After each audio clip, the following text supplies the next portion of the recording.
Okay, guys, so for chapter 6, this is going to be the only one that I can't really act out parts to it. And I know that you all love that very much, and it's like the best thing during quarantine ever, and you just can't get enough.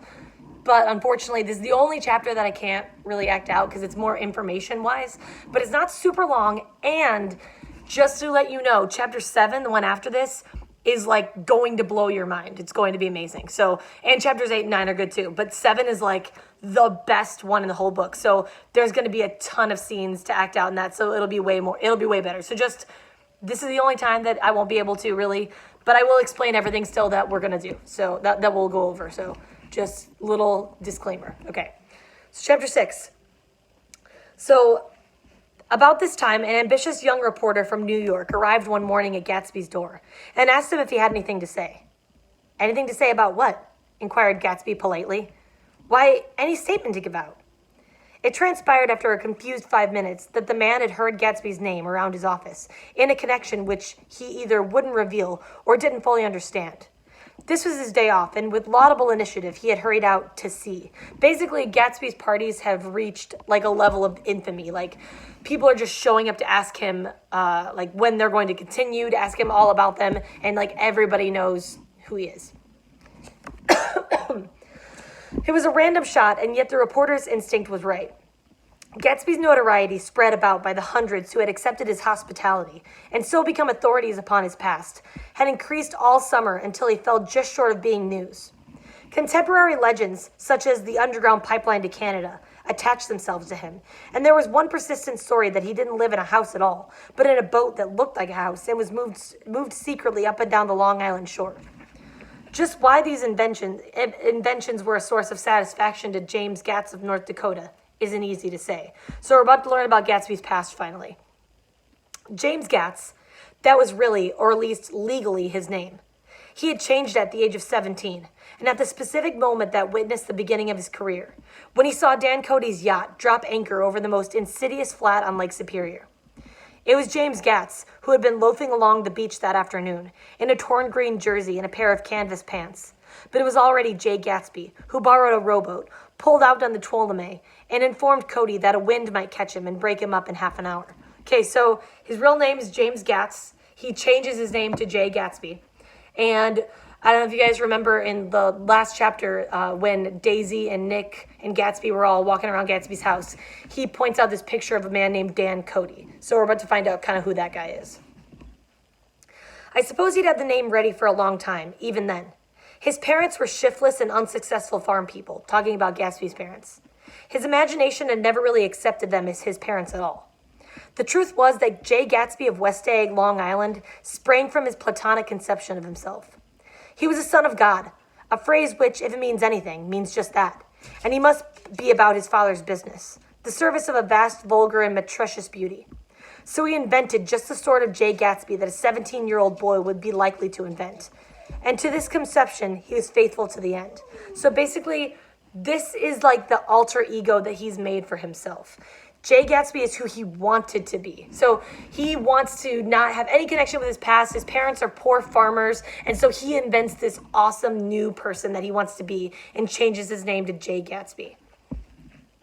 For over a year, he had been beating his way along the shore of Lake Superior as a clam digger and a salmon fisher, or in any other capacity that brought him food and bed. His brown, hardening body lived naturally through the half-fierce, half-lazy work of the bracing days. He knew women early, and since they spoiled him, he had become contemptuous of them, of young virgins because they were ignorant, and of the others because they were hysterical about things which, in his overwhelming self-absorption, he took for granted. But his heart was in a constant turbulent riot. The most grotesque and fantastic conceits haunted him in his bed at night. A universe of ineffable gaudiness spun itself out in his brain, while the clock ticked on the washstand and the moon soaked with wet light his tangled clothes upon the floor. Each night he added to the pattern of his fancies, until drowsiness closed down upon some vivid scene with an oblivious embrace. For a while, these reveries provided an outlet for his imagination. They were a satisfactory hint of the unreality of reality, a promise that the rock of the world was founded securely on a fairy's wing. So this is what he's hoping and longing for. This is what he thinks about every night. They kind of talk about like he's laying there every night thinking of this future that he wants to have and this new person he wants to become. An instinct toward his future glory had led him, some months before, to the small Lutheran College of St. Olave's in southern Minnesota. He stayed there 2 weeks, dismayed at his ferocious indifference to the drums of his destiny, to destiny itself, and despising the janitor's work with which he was to pay his way through. So he's trying to go to college, and he's this is all before he meets Daisy ever. He's trying to go to college, he's trying to pay his way by being a janitor. Then he drifted back to Lake Superior, and he was still searching for something to do on the day that Dan Cody's yacht dropped anchor in the shallows alongshore. Cody was 50 years old then, a product of the Nevada silver fields, of the Yukon, of every rush for metal since 75. The transactions in Montana copper that made him many times a millionaire found him physically robust, but on the verge of soft-mindedness. And suspecting this, an infinite number of women tried to separate him from his money. So, okay, Dan Cody, the guy that Gatsby says is his best friend years ago, he's this older guy. He's like in his 50s. He owns a yacht, and he has a ton of money. And so Gatsby's walking along the shore one day by Lake Superior, and he meets Dan Cody. The none too savory ramifications by which Ella Kay, the newspaper woman, played Madame de Maintenon to his weakness and sent him to sea in a yacht were common knowledge to the turgid subjournalism of 1902. He'd been coasting along all too hospitable shores for 5 years when he turned up as James Gats's destiny in Little Girl Bay. To young Gats, resting on his oars and looking up at the railed deck, the yacht represented all the beauty and glamour in the world. I suppose he smiled at Cody. He'd probably discovered that people liked him when he smiled. At any rate, Cody asked him a few questions. One of them elicited the brand new name, and found that he was quick and extravagantly ambitious. A few days later, he took him to Duluth, and bought him a blue coat, 6 pairs of white duck trousers, and a yachting cap. And when the Tuolumne left for the West Indies and the Barbary Coast, Gatsby left too. Okay, so he ends up walking along the shore, meeting this guy, Dan Cody, and he basically goes with him on his yacht. He was employed in a vague personal capacity. While he remained with Cody, he was turned seaward, mate, skipper, secretary, and even jailer. For Dan Cody sober knew what lavish doings Dan Cody drunk might be soon about. And he provided for such contingencies by reposing more and more trust in Gatsby. The arrangement lasted 5 years, during which the boat went 3 times around the continent. It might have lasted indefinitely, except for the fact that Ella Kay came on board one night in Boston, and a week later, Dan Cody inhospitably died. Okay, so they all talked about all these women trying to get Dan Cody's money. Finally, this woman, Ella Kay, comes on board the yacht, and a week later, Dan Cody suddenly dies. So basically, it's hinting at the fact that she kills Dan Cody and then takes all of his money. I remember the portrait of them up in Gatsby's bedroom, a gray, florid man with a hard, empty face.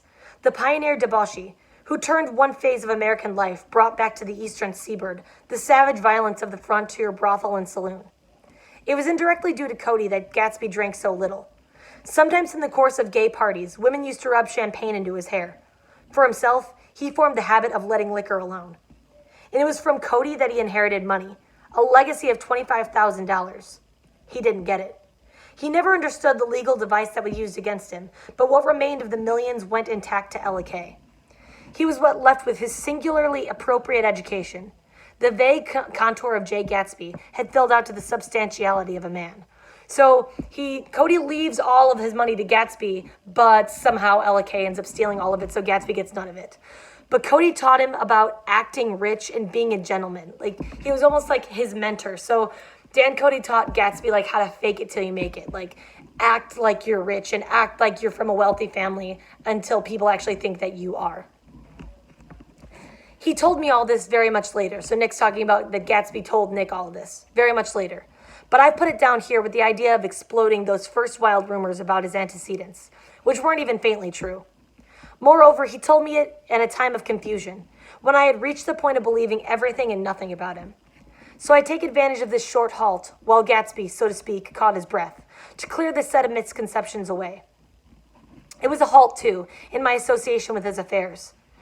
So this is now after, so last chapter ended with Nick kind of leaving Daisy and Gatsby alone, and so now Nick doesn't see Gatsby for a while. For several weeks, I didn't see him or hear his voice on the phone. Mostly I was in New York, trotting around with Jordan and trying to ingratiate myself with her senile aunt. But finally, I went over to his house one Sunday afternoon. I hadn't been there 2 minutes when somebody brought Tom Buchanan in for a drink. I was startled, naturally, but the really surprising thing was that it hadn't happened before. So Nick goes over to Gatsby's after not talking to him for a while. They're standing talking, and some people kind of show up to Gatsby's house, and they have Tom Buchanan with them. So you can imagine how awkward that would be. They were a party of 3 on horseback. Tom and a man named Sloan and a pretty woman in a brown riding habit who had been there previously. "I'm delighted to see you," said Gatsby, standing on his porch. "I'm delighted that you dropped in." As though they cared. "Sit right down. Have a cigarette or a cigar." He walked around the room quickly, ringing bells. "I'll have something to drink for you in just a minute." He was profoundly affected by the fact that Tom was there. But he would be uneasy anyhow, until he had given them something, realizing in a vague way that was all they came for. Mr. Sloan wanted nothing. A lemonade? No thanks. A little champagne? Nothing at all, thanks. I'm sorry. "Did you have a very nice ride?" "Very good roads around here." "I suppose the automobiles." "Yeah." Moved by an irresistible impulse, Gatsby turned to Tom, who had accepted the introduction as a stranger. "I believe we've met somewhere before, Mr. Buchanan." "Oh, yes," said Tom, gruffly polite, but obviously not remembering. "So we did. I remember very well." "About 2 weeks ago." "Oh, that's right. You were with Nick here." "I know your wife," continued Gatsby almost aggressively. "That's so." Tom turned to me. "You live near Nick?" "Next door." "That's so." "Okay, so that part's super uncomfortable. Basically, Gatsby and Daisy have been spending a lot of time together, probably hooking up in some way, and he says to Tom, "Hey, I know your wife." So he's really interested in Tom because he kind of wants to see, like, what does this guy have that I don't have? Like, why did she choose this guy over me? How do I measure up to him?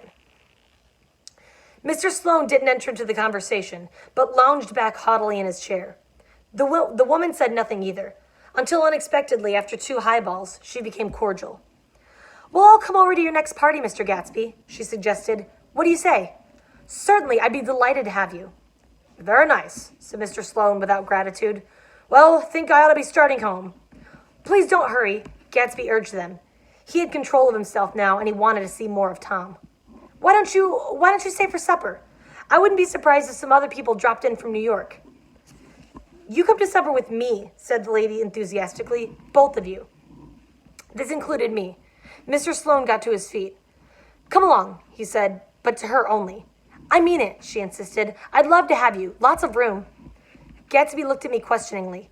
He wanted to go, and he didn't see that Mr. Sloan had determined he shouldn't. "I'm afraid I won't be able to," I said. "Well, you come," she urged, concentrating on Gatsby. Mr. Sloan murmured something close to her ear.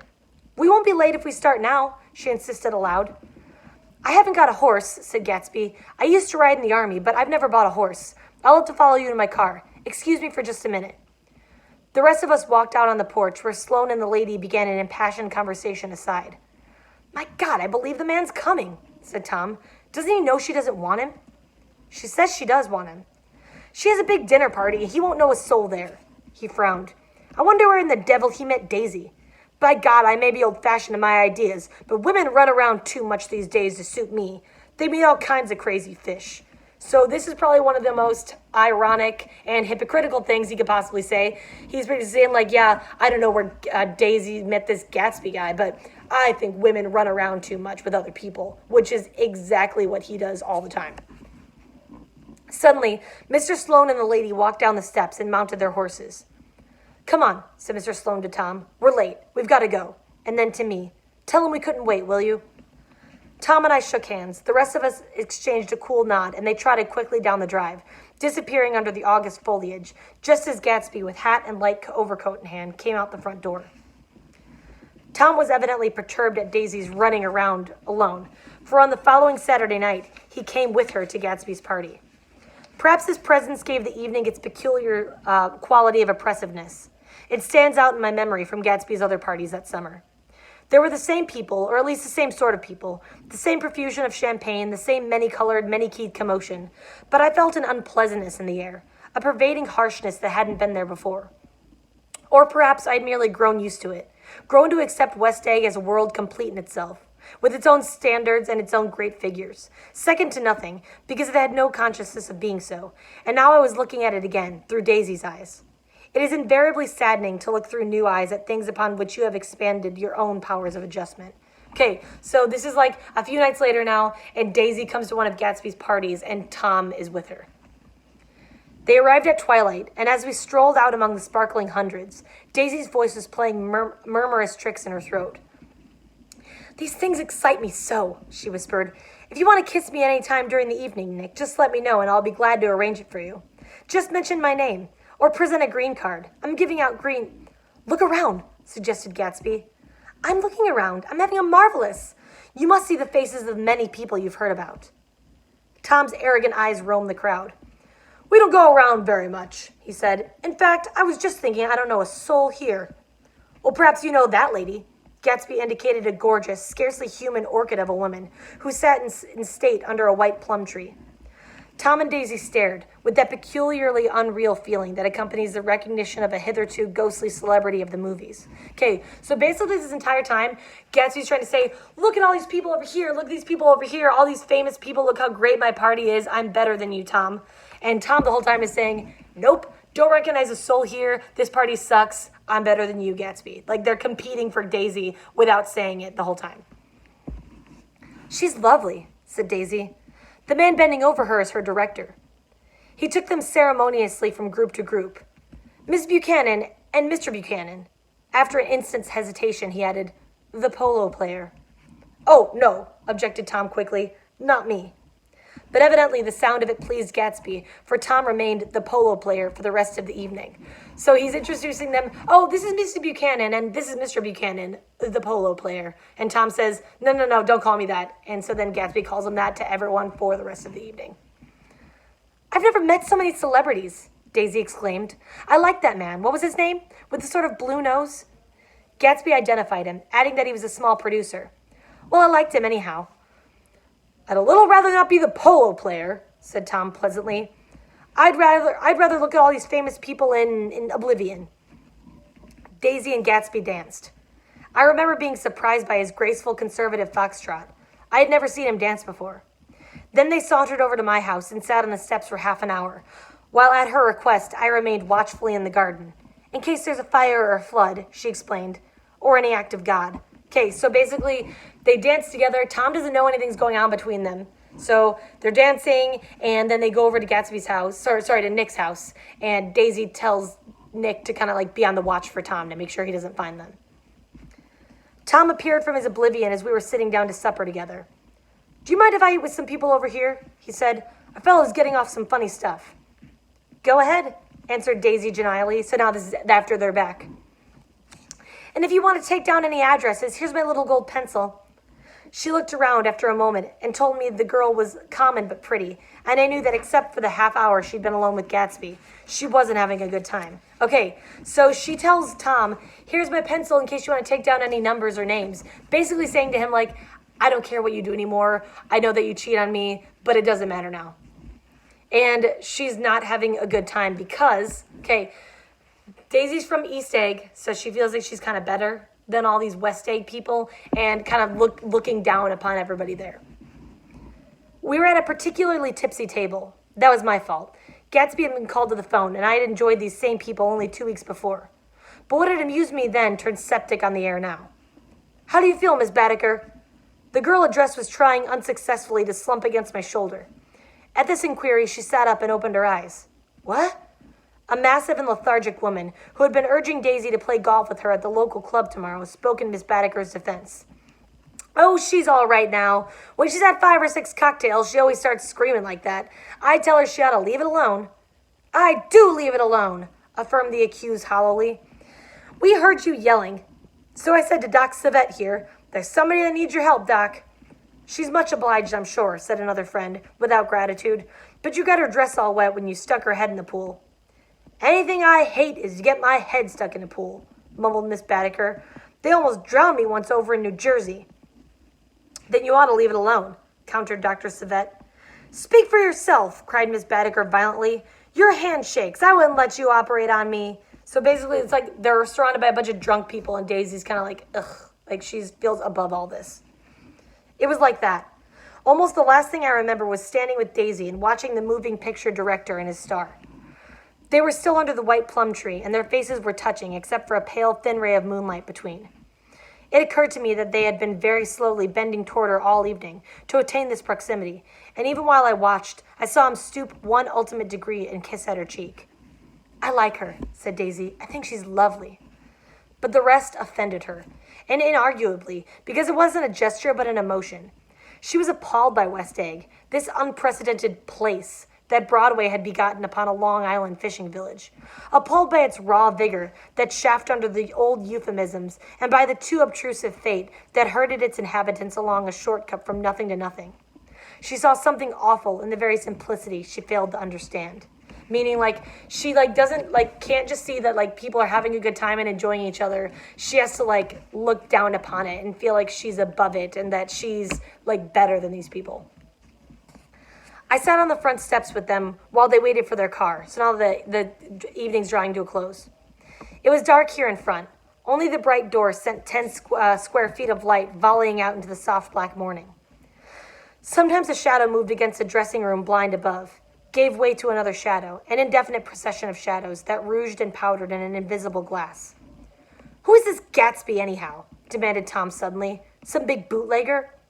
"Where'd you hear that?" I inquired. "I didn't hear it. I imagined it. A lot of these newly rich people are just big bootleggers, you know." "Not Gatsby," I said shortly. He was silent for a moment. The pebbles of the drive crunched under his feet. "Well, he certainly must have strained himself to get this menagerie together." A breeze stirred the gray haze of Daisy's fur collar. "At least they're more interesting than the people we know," she said with an effort. "You didn't look so interested." "Well, I was." Tom laughed and turned to me. "Did you notice how Daisy's face when that girl asked her to put her under a cold shower?" So, Tom knows that Daisy didn't like the party, but she's trying to act like she did, so she's on Gatsby's side. Daisy began to sing with the music in a husky rhythmic whisper, bringing out a meaning in each word that it had never had before and would never have again. When the melody rose, her voice broke up sweetly, following it in a way contralto voices have, and each change tipped out a little of her warm human magic upon the air. "Lots of people come who haven't been invited," she said suddenly. "That girl hadn't been invited. They simply forced their way in. He's too polite to object." "I'd like to know who he is and what he does," insisted Tom, "and I think I'll make a point of finding out." "I can tell you right now," she answered. "He owns some drugstores, a lot of drugstores. He built them up himself." The dilatory limousine came rolling up the drive. "Good night, Nick," said Daisy. Her glance left me and sought the lighted top of the steps, where 3 o'clock in the morning, a neat, sad little waltz of that year, was drifting out the open door. After all, in the very casualness of Gatsby's party, there were romantic possibilities totally absent from her world. What was it up there in the song that seemed to be calling her back inside? What would happen now in the dim, incalculable hours?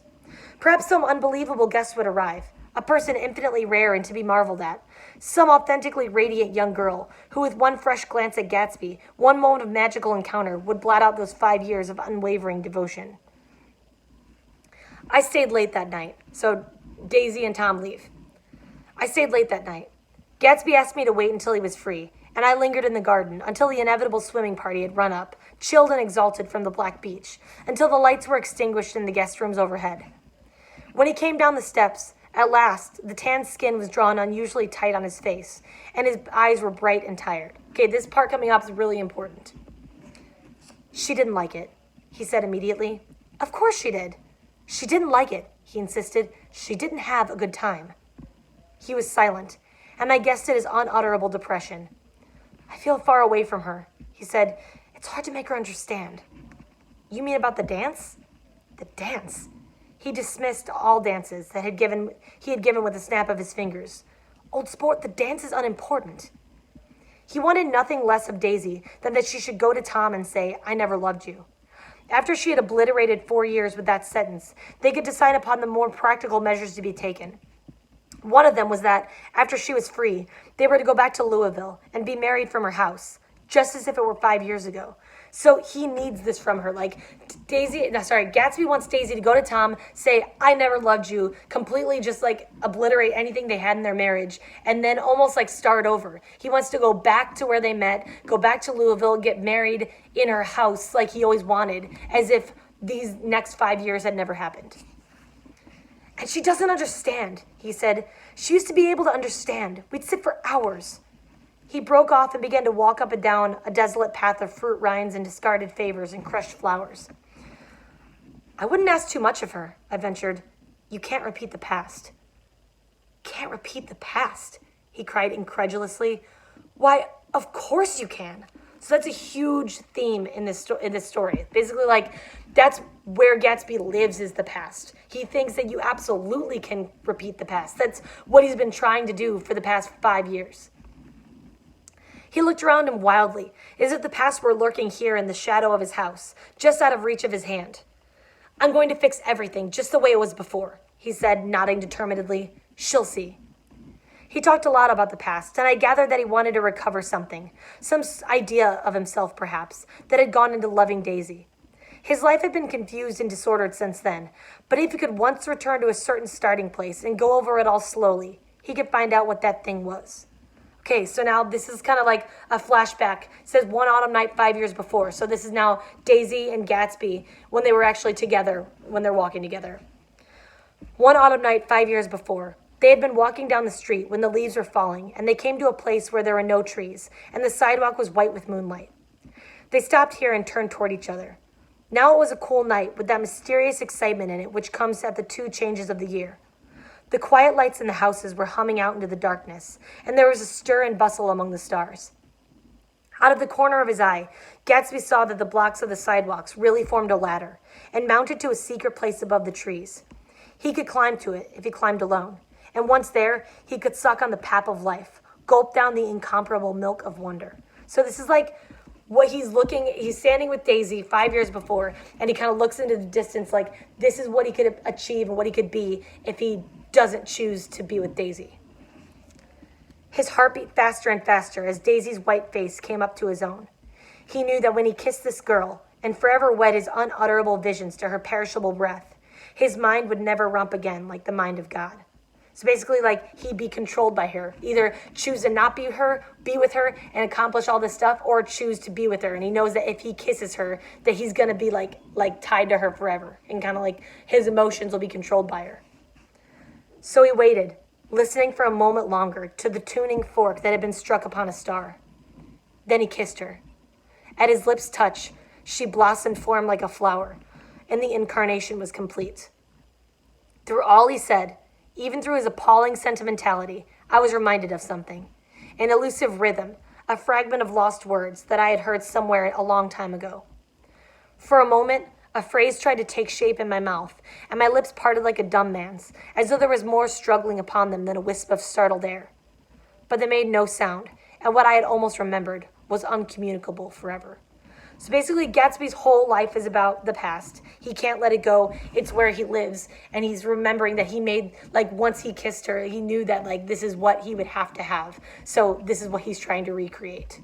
So, again, if you guys have questions, let me know. But like I said a little bit ago, seriously, Chapter 7 is just gonna blow your mind. It's amazing. It's so good. So if you haven't watched any of these until now, please watch the last ones. Chapters 7, 8, and 9 are great, but 7 is fantastic. I'm gonna have to split it into 2 parts because it's really long and so much happens. So I will talk to you guys then.